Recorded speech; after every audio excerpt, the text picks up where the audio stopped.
Hello guys, in this video we will learn to find the inverse of matrix and further solve the system of equations using Microsoft Excel.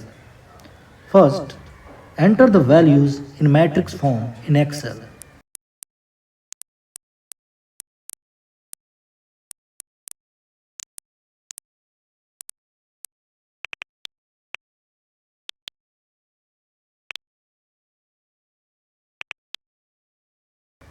Now, to find inverse, apply formula M inverse array in bracket, that is B2 to D4.